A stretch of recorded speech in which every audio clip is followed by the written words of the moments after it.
نے تو اب الیکشن کروانے اپنے دو صوبوں میں اسمبلیاں ڈیزالو کر. سر ایک سیکنڈ یہاں رک جائیں ذرا، کیونکہ آپ ایک اور جگہ پہ معاملے کو لے گئے تھے کہ ان کو لانے والے قصوروار ہیں، وہ ان کو لے کر آئے. نجم سیٹھی نے کہا ہے کہ جنرل باجوہ نے تحریک عدم اعتماد کا ماحول بنا کر پی ایم ایل این کو دیا، اور وہ مختلف چیزیں کہہ رہے ہیں کہ آدھی رات کو عدالتیں بھی جنرل باجوہ نے اس لیے کھولی کہ عمران خان صاحب آرمی چیف کو سیک کر سکتے تھے. حالانکہ اس رات کو ہم وہیں پہ تھے، ہم نے ایسی چیز کو دیکھی نہیں، اور بھی بہت سارے صحافی تھے. تو خان صاحب ایکچولی جو لوگ ان کو لے کر آئے تھے، اب وہ ایک اور پروپیگنڈا کر رہے ہیں کہ ایکچولی کبھی رجیم چینج ہوا ہی نہیں تھا، ہم تو عمران خان کو سپورٹ کر رہے تھے. اور یہ بات کوئی اور نہیں کہہ رہا، آپ کا سب سے قیمتی اتحادی مونس علیٰ کہہ رہا ہے کہ ہمیں سب کو تو جنرل باجوہ کہہ رہے تھے کہ عمران خان کے ساتھ کھڑے ہو جاؤ جا کے، اور وہ تو دریاؤں کا رخ انہوں نے موڑ دیا تھا عمران خان کے لیے. دیکھیں عمران، واقعی جنرل باجوہ نے آپ کے لیے دریاؤں کا رخ موڑا. سر میں آپ کو بتاؤں، میں پھر سے میں پہلے بھی ایک دفعہ کہہ بیٹھا ہوں کہ میں جب بڑا ہو رہا تھا نا، یہ اسی گھر میں زمان پاک میں، تو میری والدہ ہمیشہ، میری 4 بہنیں تھی، میں اکیلا بھائی تھا، وہ ہمیشہ ان کو یہ کہتی تھی کہ مجھے تو اس بیچارے پہ ساری فکر ہے، یہ بڑا ہی سیدھا ہے، یہ ہر قسم کی بات مان لیتا ہے، ہر قسم کو ٹرسٹ کر لیتا ہے، تو یہ تو بیچارہ رول جائے گا دنیا میں. تو میں ساری زندگی جب میں اپنی ماں کو کہتا تھا، یہ نہیں پتا تھا باقیوں کو بھی رول دے گا.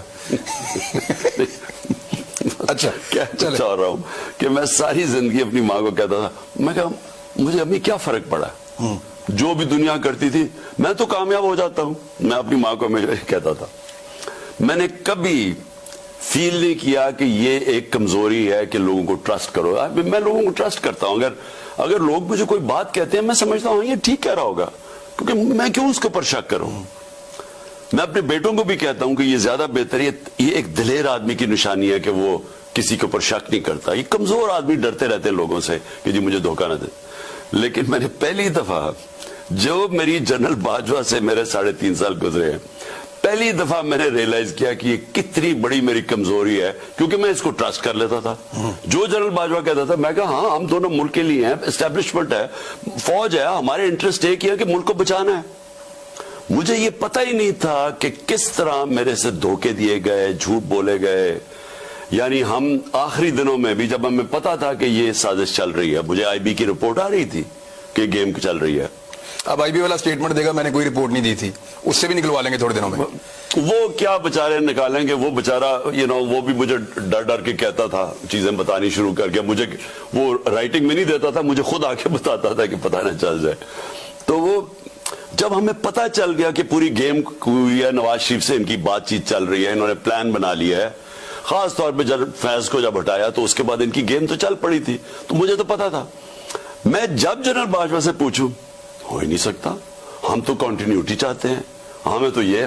میں نے جب آخر میں جب مجھے پتا چلا کہ یہ، میں نے ان سے یہ پوچھا بھی، میں نے کہا دیکھیں مجھے یہ بتا دیں، وہ میرے اسلام آباد کے گھر میں، وہ میں نے کہا مجھے یہ بتا دیں کہ ہمارے سارے اتحادی، ہمارے جو لوگ اپنے ایم این ایز ہیں، وہ سب کو انڈیکیشن یہ دے رہے ہیں کہ فوج چاہتی ہے کہ آپ ادھر چلے جائیں. تو میں نے، اور وہ ہمیں کہہ رہے ہیں کہ، اور آپ ہمیں کہہ رہے ہیں کہ نہیں ہم نیوٹرل ہیں، وہ ہمیں کہہ رہے ہیں کہ ادھر چلے جائیں. ایم کیو ایم کے لوگوں نے ہمیں چوبے دبی لفظوں میں ساروں نے کہا. وہ بیت تو کنٹرول میں ہی ان کے تھی، وہ شزان بکتی تو ان کے بغیر ہلتا ہی نہیں تھا. تو ہمیں تو پتا، تو ہم حیران کہ یہ مجھے کہہ رہے ہیں کہ کچھ نہیں ہے، ادھر سے اور سگنل مل رہے ہیں. میں نے ان کو کہا کہ یہ سمجھ جائیں کہ اگر آپ نے اس وقت گورنمنٹ کو ہٹا دیا اور پولیٹیکل انسٹیبلٹی آ گئی، تو میں آپ کو بتا رہا ہوں کہ کوئی نہیں سنبھال سکے گا آپ کی اکانومی کو، اور خاص طور پہ یہ چور تو نہیں سنبھال سکے گے. شوکت ترین کو میں نے بھیجا، انہوں نے اس کو بتایا کہ یہ جناب حالات ہیں، آپ نے اس وقت اگر یہ کر دیا. 2 گھنٹے وہ بیٹھا رہا ان کے ساتھ، ایک سمجھایا اس نے سٹیپ بائی سٹیپ کہ اس سٹیج کے اوپر اگر آپ نے پولیٹیکل انسٹیبلٹی لیا، اکانومی آپ نہیں سنبھالی جائے. تو آپ کو کیا لگتا ہے؟ پہلے میں سن لوں. اس کو بھی کہا کہ فکر ہی نہ کرو، کنٹینیوٹی رہے گی. اچھا مجھے بھی کہا فکر میں. میں نے ان کو پھر ایک دن کہا، میں نے کہا دیکھیں مجھے یہ پتا ہے کہ یہ اب ہمیں سارا واضح ہو گیا کہ آپ نیوٹرل نہیں ہیں، آپ ان کی طرف کہہ رہے ہیں کہ ادھر چلے جائیں. تو میں نے ان کو کہا مجھے کلیئر کر دیں. میں نے کہا میرے سے یہ اب نہ کریں کہ یہ ہم آپ کے ساتھ بھی ہیں. اور میں نے کہا کلیئر کر دیں آپ ادھر ہیں یا ادھر ہیں, اگر آپ نہیں ہیں تو پھر میں اور بڑی اسٹریٹجی ہے, اگر ہیں تو اور اسٹریٹجی. تو انہوں نے کہا وہ کون سی اسٹریٹجی؟ میں نے کہا میں اپنے لوگوں کے پاس جاؤں گا. میں نے ان کو کہا کہ میں ایک جمہوریت میں ماننے والا. چاہتے تھے کہ وہ آپ کے ساتھ آئیں, یعنی ان کا تو کام ہی کوئی نہیں ہے, پولیٹکس میں ہونا ہی نہیں چاہیے.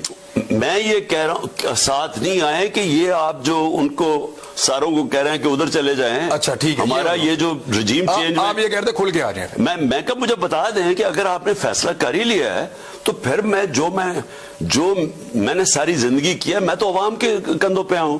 مجھے تو کسی ملٹری نرسری میں نہیں کسی نے پالا تھا نا. بھٹو کو ہمیں پتا ہے کدھر تھا, وہ ڈیڈی کہتا تھا ایوب خان کو. مجھے اس کا پتا ہے کہ یہ نواز شریف کو تو جنرل جلانی نے پالا تھا. میں تو 22 سال اپنی محنت کر کے آؤں, نیچے سے پبلک کو لے کے آؤں. تو میں کہا میں واپس پبلک میں چلا جاؤں گا. میں نے ان کو یہ کہا فکر ہی نہ کرو, ہم تو کنٹینیوٹی چاہتے ہیں, ہم تو آپ کے ساتھ ہیں. تو جنرل باجوہ نے میڈیا کو بھی کہا کہ میں سب کو گولیاں دیتا تھا, اور بعد میں پتا چلا کہ